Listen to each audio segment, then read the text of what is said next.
Donc salut à toi, j'espère que tu vas bien, c'est Livecode et aujourd'hui on va parler de Bootstrap et comment s'en servir. Donc ça va être vraiment pour les débutants, pour ceux qui connaissent pas beaucoup Bootstrap, mais si c'est ton cas, dans ce cas suis bien cette vidéo, ça pourra bien te servir.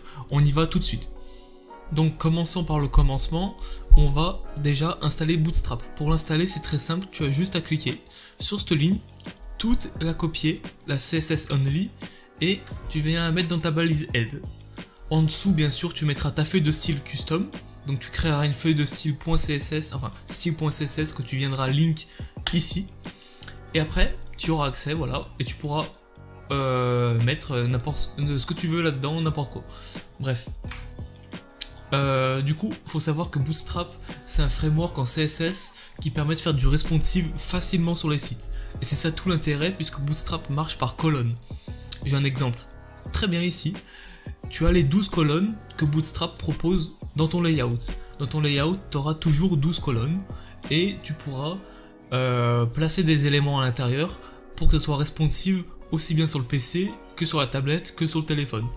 Donc, tu vas pouvoir, par exemple, faire une ligne qui va s'appeler row, ça va être une classe qui va s'appeler row, et dans cette classe row, donc ligne, tu vas pouvoir lui dire de créer, par exemple, deux colonnes, enfin deux éléments qui prennent chacun d'eux 6 colonnes. Donc sur ton PC ça va te donner ça, mais si tu as envie que sur ton téléphone bah chaque élément prenne la totalité de la largeur de l'écran, ça va être possible, tout simplement, ça va donner ça. Et ça te permet de faire super facilement en quelques clics et grâce à Bootstrap. Donc par exemple, on va aller directement ici. Ça c'est les différentes classes que tu peux mettre. Je te montrerai ça après. Imaginons que tu ailles sur ta feuille HTML et que là tu veuilles faire une div. Dans cette div tu vas lui donner une classe et imaginons que cette classe tu veux qu'elle fasse toute la largeur de l'écran. Dans ce cas tu vas mettre container-fluide. Il faut savoir que container-fluide ça va prendre la totalité de l'écran. Imaginons, regarde, je vais te montrer. On va lui ajouter une classe gris. À cette classe gris, on va lui dire que son background sera gris et que sa hauteur sera de 250 pixels. Hop, on va revenir là. Donc tu peux voir que la hauteur fait bien 250 pixels et que ça prend la totalité de la largeur de l'écran.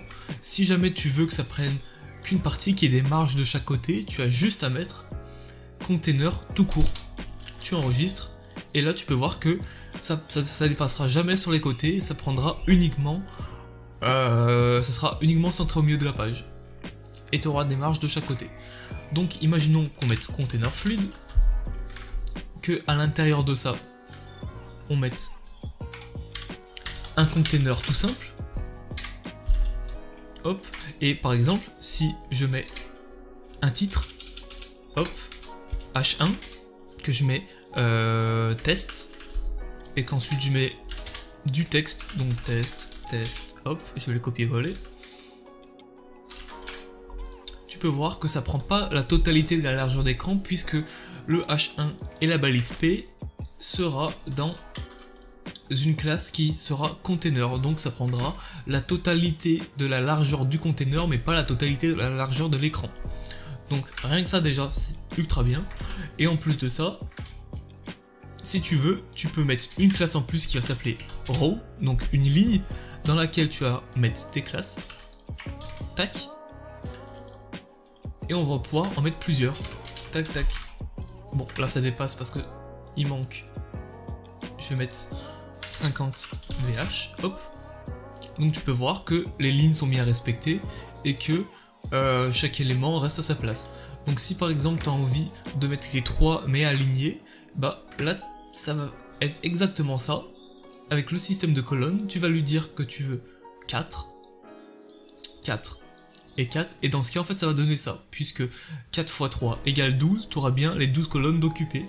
Donc ici, des classes supplémentaires qui vont s'appeler col, par exemple LG pour un écran grand, 4.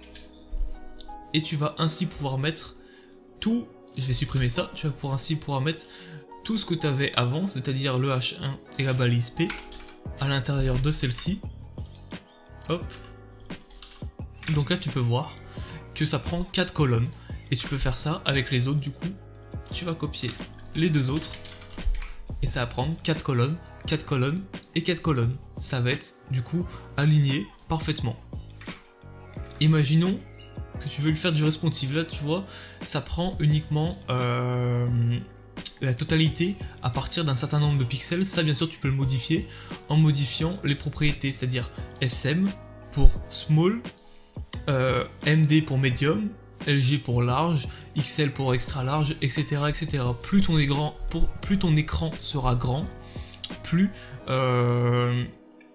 tu pourras monter dans les balises. Imaginons que tu veuilles que sur téléphone uniquement sur un écran small, ça soit par 12. Dans ce cas, tu vas mettre col SM 12. Donc pour récapituler, container fluide, ça sert à créer une boîte entre guillemets qui prend la totalité de la largeur de l'écran. Container justement, ça sert à créer une boîte qui prend pas du tout la totalité de la largeur de l'écran, dans laquelle il y a des marges de chaque côté pour centrer par exemple un élément comme ça, parce que si j'avais mis container fluide, les éléments ils se retrouvaient un peu dispersés comme ça. Tac. C'est pas forcément ce qu'on veut, c'est pas forcément super beau. Du coup, on enlève ça et voilà. Row, c'est pour faire une ligne, par exemple cette ligne uniquement. Et col LG, c'est le système de colonnes, parce qu'on dit que on veut des colonnes par 4 sur un écran large. Donc on dit que sur les écrans larges, le système prenne 4 colonnes. Et en dessous, le système en prend automatiquement 12 pour le responsive. Hop. Voilà, après, qu'est-ce qu'on peut faire? On peut tout simplement, si on veut ajouter des boutons, par exemple, on va aller dans Component et on va mettre bouton. Et du coup, avec des classes prédéfinies, c'est possible de directement ajouter des boutons. Par exemple, celui-ci, il va être en bleu. Tac. Et voilà. Celui-ci, il va être en rouge.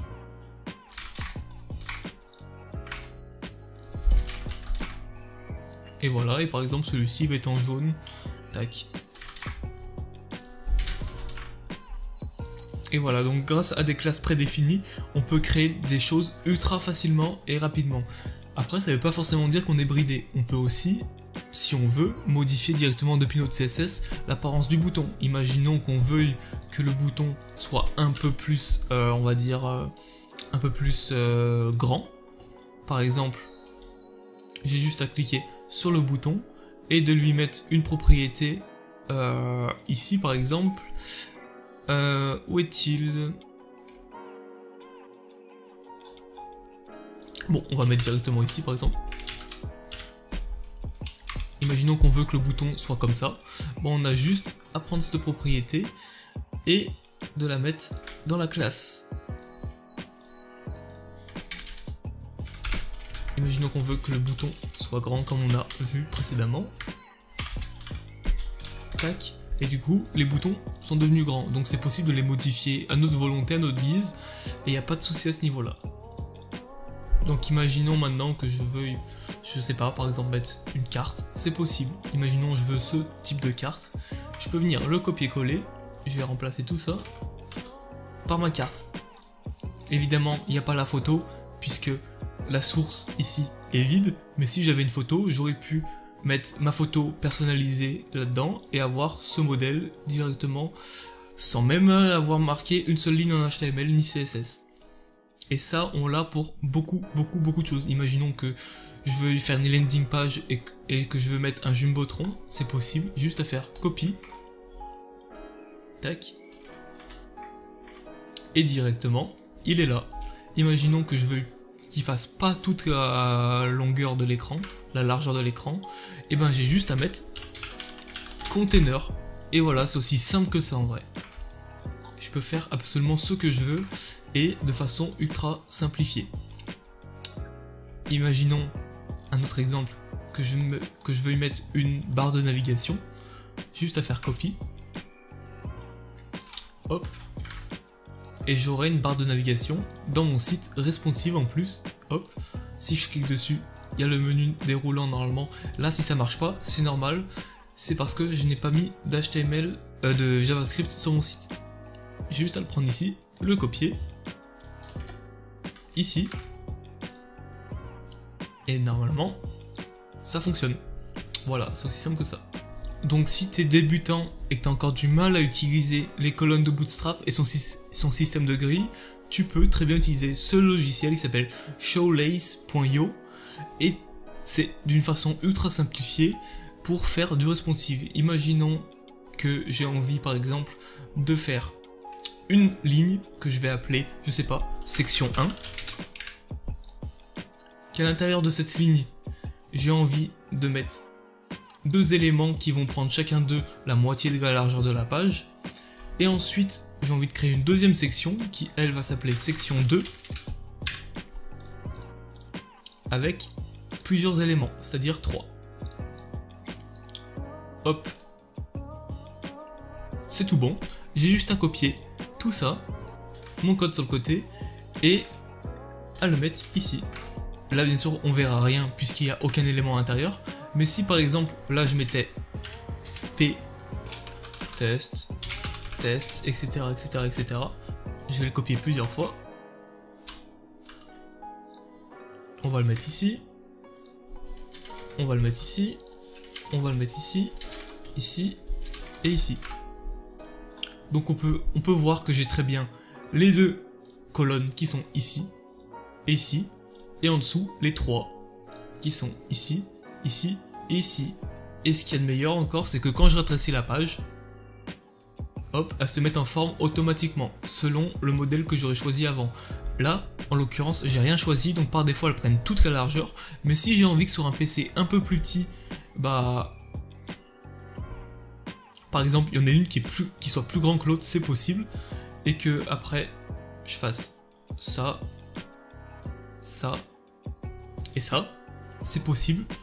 Et dans ce cas, sur un écran grand, j'aurai ce cas de figure là. Sur un écran de PC portable par exemple, j'aurai ce cas de figure là. Et sur la tablette, j'aurai ça et ça. J'ai juste à copier le code, à le coller, en mettant bien sûr ma balise P. Hop. Tac.